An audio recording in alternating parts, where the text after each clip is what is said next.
Hi guys. If you pledge to me on Patreon, it'll help me post more videos of quality, and you can get a couple things from me if you pledge a certain amount. Regardless, I just want to say thank you to all you guys for being with me so long, and let's move on to the video.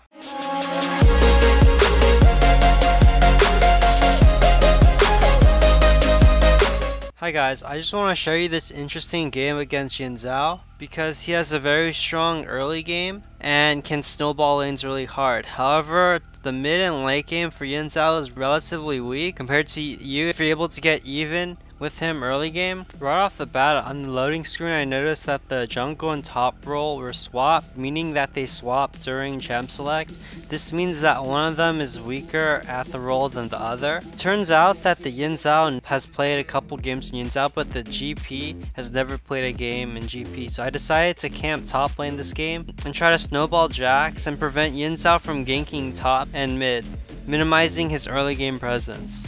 I'm going to accomplish this by staying on the top side of the map. Also, if you look at matchups, Jax versus GP, since GP's range level 1, GP's probably going to be pushing level 1, so that makes it easy for a level 2 gank. For mid, Zoe's pretty much always going to be pushing because of her range, making it even easier to invade top side because both my mid lane and top lane are going to be pushing because I'm going to be camping top.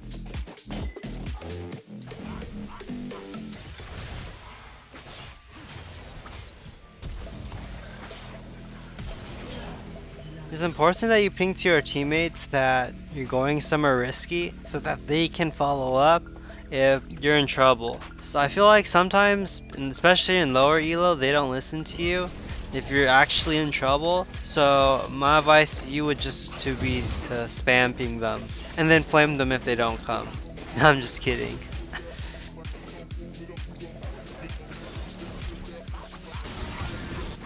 It was probably my fault that Zoe died here because I wasn't aware that I didn't see on the minimap that Xin Zhao was coming to gank Zoe. And also if I started coming sooner, as you see coming up, I definitely could have killed Fizz if I came a couple seconds earlier. As a jungler, probably the most important thing is to have very good map awareness so that you can get kills, and being a couple seconds off can really mess that up.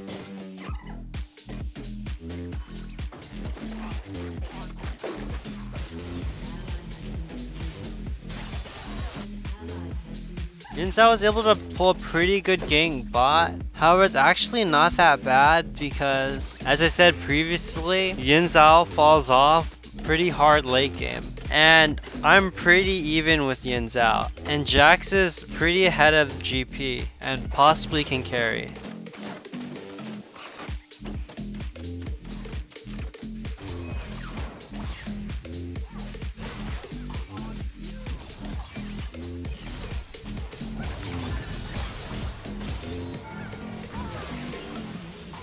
Here, my line of thinking was that since bot lane roam mid, possibly we could get mid turret.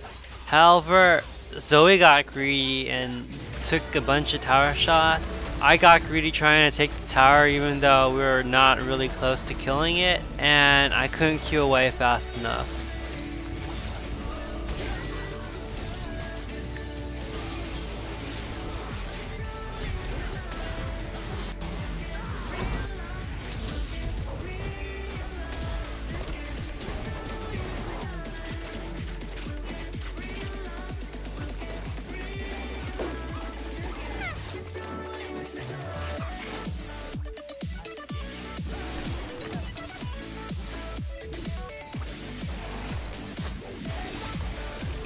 Another thing is that Zoe really did want me to go in, however, since I did not have ult nor did I have Q, it was extremely risky. One of the things that a player should be good at is determining when to go in, and it's important not to get baited by other teammates going in. If they're gonna die, just let them die. However, I do fall for this a couple times with Leona throughout the game.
I've said this in previous videos, but it's very important that if most of the members of the enemy team or some of the enemy team members are dead, it's important just to take objectives. In this situation, all the enemy team is dead except for GP, who's split pushing top. So bot tower is pretty free. Also, another way to further your lead is to take the enemy jungle camps right before you back.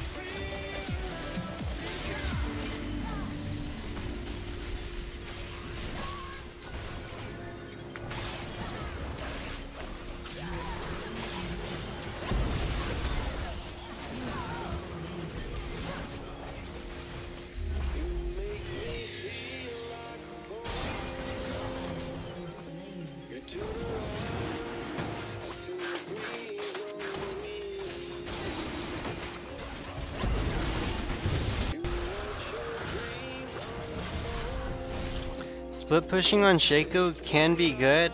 In this case, my team has Rift Herald, so if I split, if they go into any other lane, we can definitely take a tower if more than one person comes to try to kill me. Even if they do kill me, as long as we get a turret, it's still probably worth it.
Alright, so the reason why I go to bot lane here is because the bot lane wave at this rate is going to be pushing into our tower. Baron is up, so if Baron is going to be contest, the bot lane wave has to be pushing towards them, so that if we stall around Baron, the bot lane wave benefits us because it's pushing towards the enemy base. And the way that you achieve this effect is by killing the build up wave and then go to the next wave, as you can see here, and kill just the caster minions, and the wave will automatically push to the enemy base. But as a jungler, it's extremely risky to go bot lane because you have the smite and your team needs smite to be able to contest it. So when you split bot, you need to be prepared to go to Baron immediately if they start contesting it. What?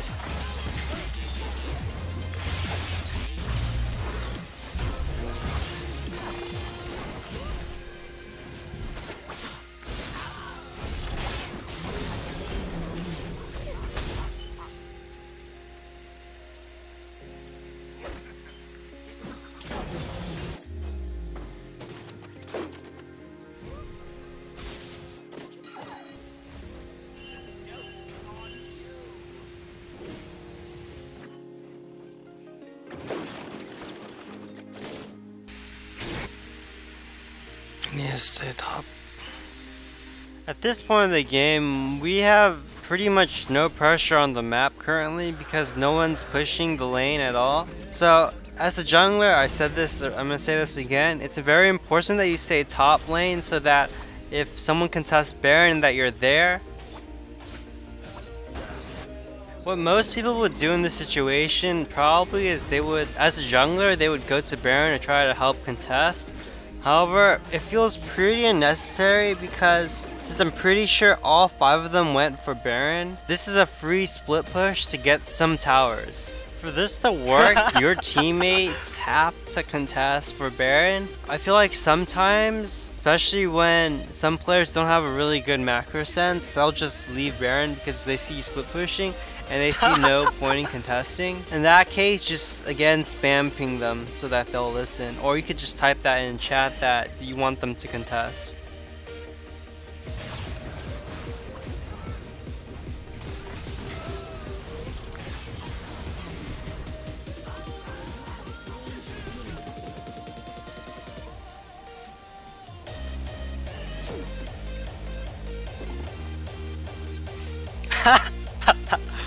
Oh my god, this game.